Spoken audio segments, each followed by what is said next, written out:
This is the Viltrox AF 35mm f1.8 FE lens. And personally, I think this is the best budget 35mm lens for Sony full-frame cameras. And allow me to prove that in this video. Roll that intro.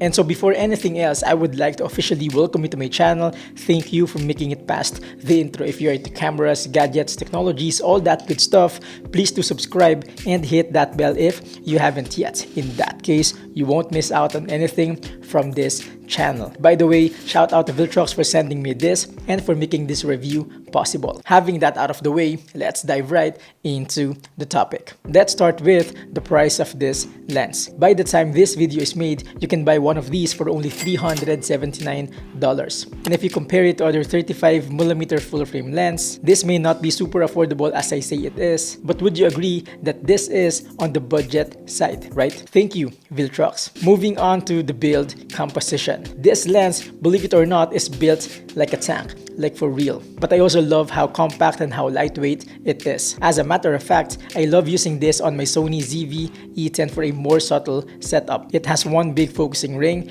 and one clickless aperture ring. For the filter thread size, it has 55mm diameter. Not very common, but yeah, not that big of a deal either. On the bottom part, it has a USB-C port for firmware update, which I haven't done yet, but it's a good thing to have. You know what I mean? I just wish our friends over at Viltrox could have included an AF/MF switch for better functionality. But other than that, I love the overall build composition of this lens. Now for the optical performance. For both photography and videography, this lens delivers. I wasn't initially a fan of 35mm on a full-frame body, but when I tried using this lens for taking photos on a daily basis, I was blown away with the outputs.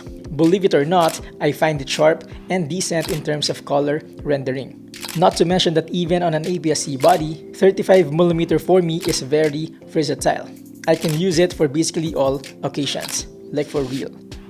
For videos, as a content creator, I mainly use my gear for taking headshots and some B-rolls. And guess what? This lens can do both. I love that it's in between the wide and the tight focal range. Like I said, very useful in many or in all occasions, at least on how I do things. For the autofocus performance of this lens, it is surprisingly reliable. Like in most cases, it tracks my eyes and my face consistently. And personally, I find it awesome whenever a lens has an amazing autofocus. Like, would you not? For bokeh and low light performance, this lens has a maximum aperture of f1.8, meaning to say it is more than capable and reliable in producing that creamy, blurry background that we all love. By the way, I am a sucker for that. So yeah, if you can visit my Instagram account, you can see that I love blurry background or that background separation from the subject.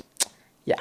And so I really love this lens. And since we are on the topic, let me also share that I now have a Vero account. Yes, just like many of us. So if you can follow me there as well, I would really appreciate. Shameless plug. Anyway, back to the video. And since this lens can open up to f1.8, I tell you now, this lens is very much useful even in low light situations. Like for real. How amazing is that? However, like many other lenses, this lens is far from perfection. Oh well, it doesn't have image stabilization. So if you are going to use this for handheld vlogging, besides the fact that the 35mm is a bit tight for such, without IBIS active mode stabilization or a gimbal, you can't get steady shots using this lens. In addition, it lacks customizable buttons like the AF/MF switch that I mentioned earlier. But other than that, for me, everything is pretty much acceptable. Like the way it handles the chromatic aberration, lens distortion, etc. Like I said, pretty much acceptable. Well, at least for me.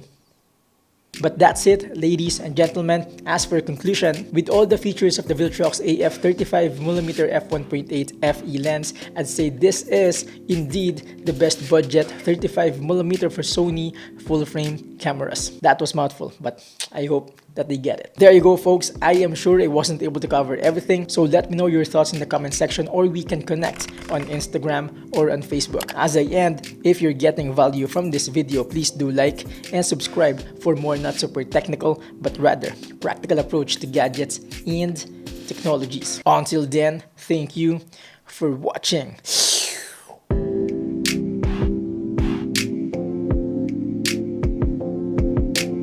And so as always, I forgot to mention something important. Whenever I review lenses, I am always asked about the autofocus noise of the lens that I'm reviewing. And like I said, I forgot to do it with this lens right here, the Viltrox AF35mm f1.8 FE lens.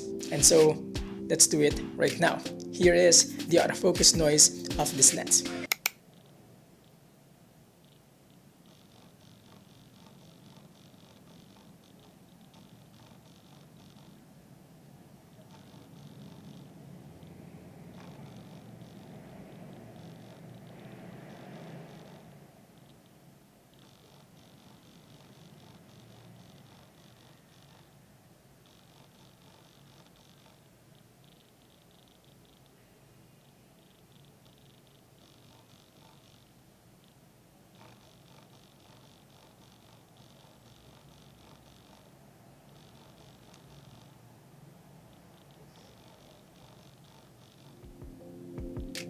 And so my thoughts about it is a bit loud and a bit disturbing. I don't know. I feel like if I'm doing videos and I'm using an on-camera shotgun microphone, it would be captured evidently, something like that. So yeah, so let me know in the comment section if that's a big deal for you or not.